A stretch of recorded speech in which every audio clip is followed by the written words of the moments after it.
This is the Horse Radio Network. This is episode 711 of Horse Tip Daily. Today's tip is brought to you by Charles Owen and Riders for Helmets. Once again, the founder of the Horse Radio Network and original host of the Horse Tip Daily Show, Glenn the Geek, takes the microphone for this, the second in a 6-part series on helmets and helmet safety. Glenn, you have the floor.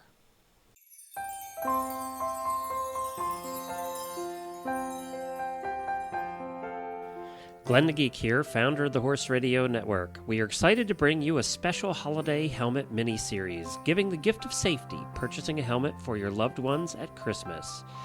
Today, we bring you the first of some amazing stories of how helmets have affected people's lives. With us are Lindsay White, founder of RidersForHelmets.com, and Deborah Furphy, sharing her story. This series is sponsored by Charles Owen. When Charles Owen himself founded the company in 1911, his mission was to make products for a safer world. The incorporation of the latest technology in protection, fit, and ventilation allows you to focus on riding in the knowledge that your Charles Owen helmet will take the very best care of you. Safety, comfort, fit, all wrapped up in a helmet that is the epitome of style in each discipline. Why wait any longer? Nothing says you care more than the gift of a Charles Owen helmet for the holidays. There's a trained helmet fitter waiting in your local tack store, or you can find Charles Owen helmets at any of your favorite online tack outlets. Give the gift of safety and style this Christmas with Charles Owen.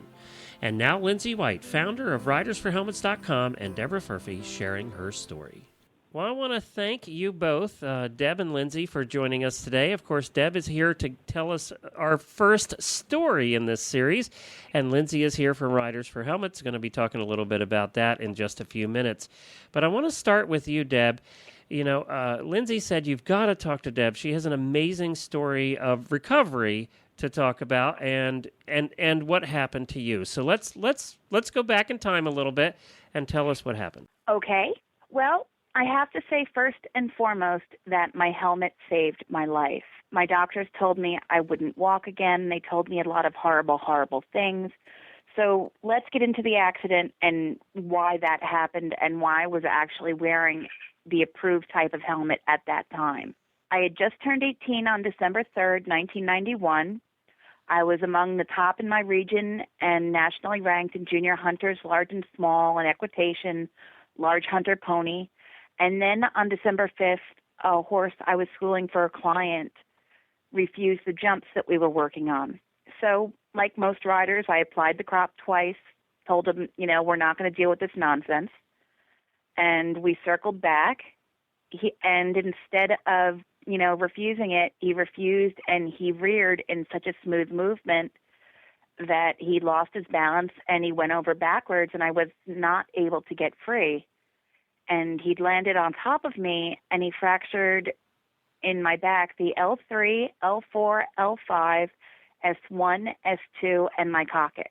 Oh, my. So, that's a serious back break there.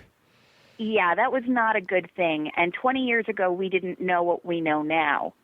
So there wasn't much they could do other than put me on steroids. But there was major spinal cord compression because of that injury. And he bloodied my nose each time he rolled to try and get up. I'm just so grateful he didn't break it, because that was like the only thing that was not broken at that point. And you were wearing a helmet then? I was wearing a helmet. He blacked both my eyes.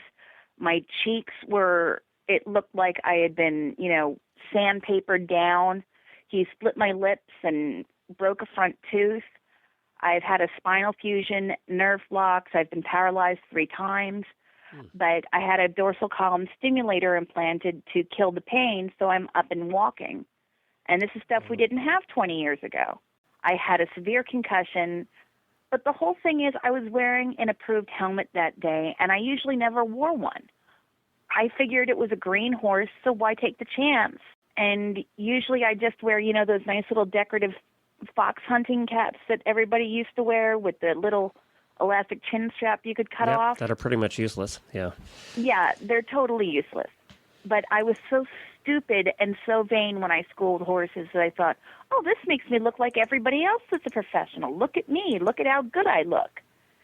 And, if I had been wearing that instead of the helmet that they made me wear as a junior rider in competition, I would have had my skull crushed in. You can see, I still have the helmet, and you can see where his hoof hit it when he was getting up.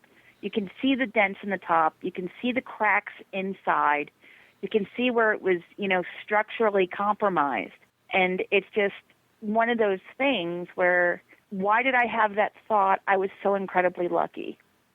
And you told Lindsay this, and you said in your email to me that you've now had a new determination to get back in attack again after all this time. Yeah, I have, and it's all because of Courtney King Dye. If it wasn't for reading her blog and her story and seeing that she has pretty much the same kind of injuries and weaknesses and problems that I do physically, I would never have had the courage to tell my husband, hey, I want to do this again. It was something I had always dreamed of, but it wasn't something I thought I could do.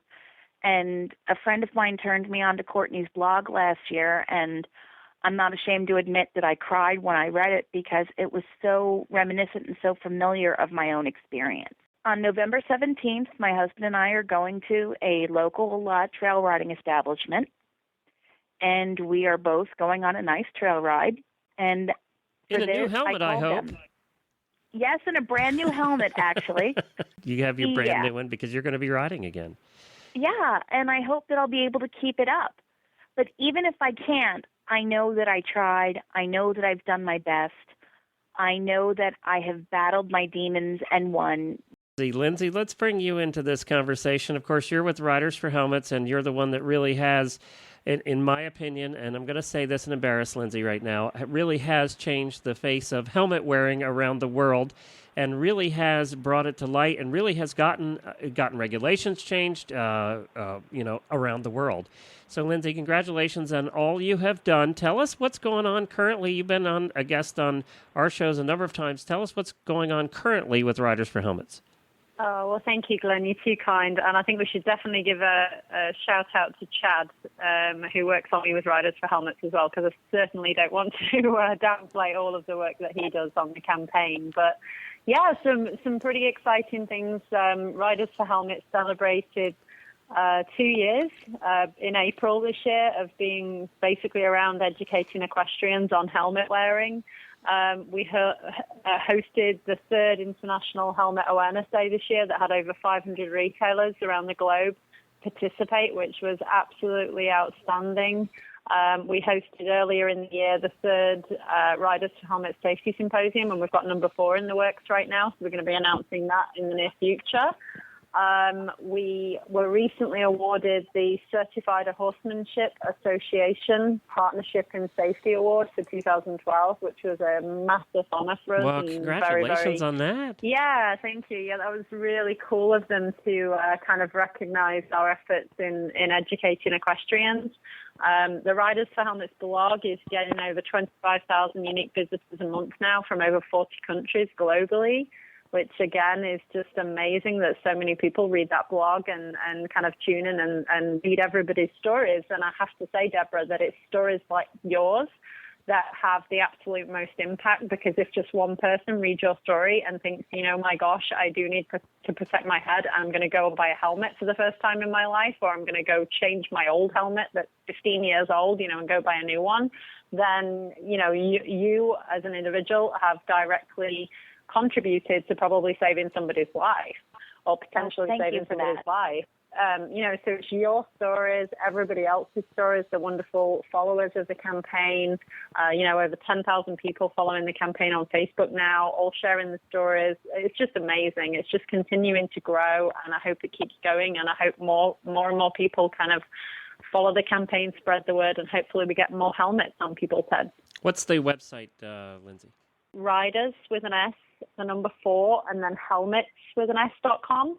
And, I want to give a big shout out to Charles Owen as well, because I know they're involved in this helmet educational series with you, Glenn, and they've been incredibly supportive of the Riders for Helmets campaign since the beginning. I know they have been part of it. And I appreciate from the Horse Radio Network that you for Riders for Helmets and Charles Owens are involved, and everybody else that's contributing to this series. Thank you so much, Deb. I wish you the best of luck. We're going to have to check in with you and see how you do on your trail ride. You'll be fine. Yeah. Please stop by the I Horse Tip think Daily it's gonna be Facebook great. page I've and let asked us know for what an you think of the Oak tips you hear on the show. which is It's also a wonderful. great place to tell us Sorry. about topics What you'd are like you to talking hear about? us cover Well, on the between show. that and the helmet, I You can think you're going subscribe to be to just all the great fine. shows So, on the Horse Radio good Network luck, and through we'll be iTunes thinking or about you. Zune, and Thank get you your so horse much. It's been a podcasts pleasure, and automatically I hope downloaded to your somebody takes iPod, away Zune, from this that or you're not MP3 invincible player. even You when can you're also young listen to the and you're shows riding. right on Facebook. You need the that player's helmet. right there every day. Life is I'll hard. be back Your again brain tomorrow is soft. with another new Respect it. expert and a Thank different you horse to Riders tip. for Helmets Until for then, everything they do go for ride helmet your awareness and horse. safety. You can visit them The at Horse Radio Riders Network for and the number Horse Radio 4 Network hosts are not helmets.com. responsible And thank for you to statements Charles of guests Owen. You or can their visit them opinions. at Use your own judgment when listening to the tips charlesowen.co.uk. provided by the And experts you can on hear all Horse the Tip shows Daily. on the Horse Radio Network